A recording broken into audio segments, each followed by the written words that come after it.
एक बार की बात है, जंगल का राजा शेर बूढ़ा हो चला था। इसीलिए उसने एक दिन सोचा कि अब अपना राज गद्दी किसी योग्य को सौंपकर उसे राजा घोषित किया जाए। इसीलिए शेर ने एक दिन घोषित किया, जो अपनी बुद्धि और चतुराई को साबित करेगा उसे अगले राजा घोषित किया जाएगा।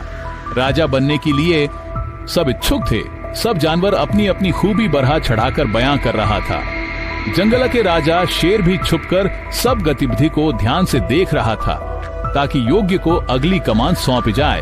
एक दिन उल्लू ने जंगल के सभी निवासियों से एक गंभीर वादा किया।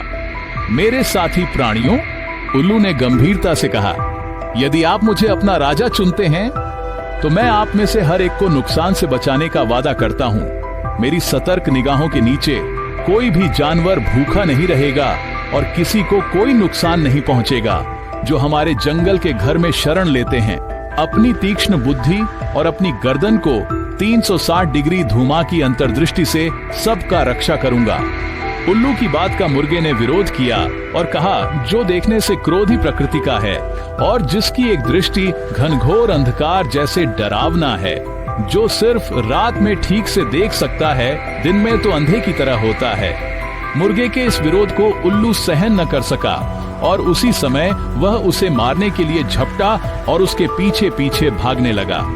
तब शेर ने सोचा कि उल्लू राजा बनने के योग्य नहीं है, क्योंकि वह अपने क्रोध को नियंत्रित नहीं कर सकता है। ऐसा सोचकर शेर आगे बढ़ा। शेर ने देखा विशाल जंगली हाथी कुछ जानवरों को इकट्ठा कर बोल रहा था। मुझे लगता है कि मुझे अगला राजा होना चाहिए, हाथी ने आत्मविश्वास से कहा। अपनी ताकत और बुद्धि से मैं आप सभी को खतरे से बचा सकता हूँ। मैं हमारे रास्ते में आने वाली किसी भी समस्या से निपट सकता हूँ। उनमें से छोटे खरगोश ने कहा, आपकी ताकत निर्विवाद है, लेकिन क्या आपने राजा होने के परिणामों पर विचार किया है? जंगल में सबसे बड़े और सबसे भारी जानवर के रूप में आपको खुद को जीवित रखने के लिए बहुत कुछ खाने की जरूरत होगी। इसका मतलब है कि अगर आप राजा बन जाए तो दूसरों को भोजन के बिना रहना पड़ सकता है। अनिवार्य रूप से राजा के भोजन इकट्ठा करने में सब आपकी भूख के गुलाम बन सकते हैं। आपका आकार और वजन अनजाने में आपके पास आने वाले छोटे जीवों को नुकसान पहुंचा सकता है। राजा होना केवल ताकत के बारे में नहीं है, ये सभी के लिए संतुलन और निष्पक्षता के बारे में है। राजा शेर ने छोटे खरगोश के शब्दों पर गहराई से विचार किया।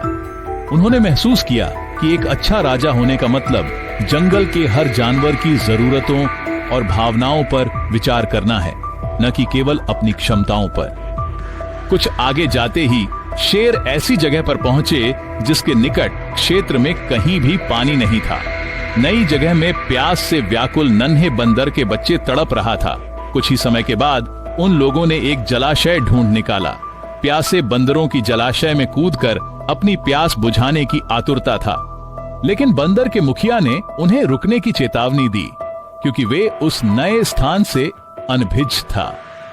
अतः उसने अपने साथियों के साथ जलाशय और उसके तटों का सूक्ष्म निरीक्षण व परीक्षण किया। कुछ ही समय बाद उसने कुछ ऐसे बड़े पद चिन्हों को देखा जो जलाशय की ओर जा रहे थे।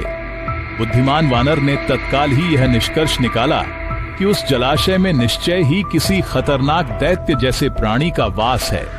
जलाशय में दैत्य की सूचना पाकर सारे ही बंदर हताश हो गए। तब बुद्धिमान वानर ने उनकी हिम्मत बंधाते हुए यह कहा कि वे दैत्य के जलाशय से फिर भी अपनी प्यास बुझा सकते हैं, क्योंकि जलाशय के चारों ओर बेंत के जंगल थे, जिन्हें तोड़कर वे उनकी नली से सुड़क सुड़क कर पानी पी सकते थे।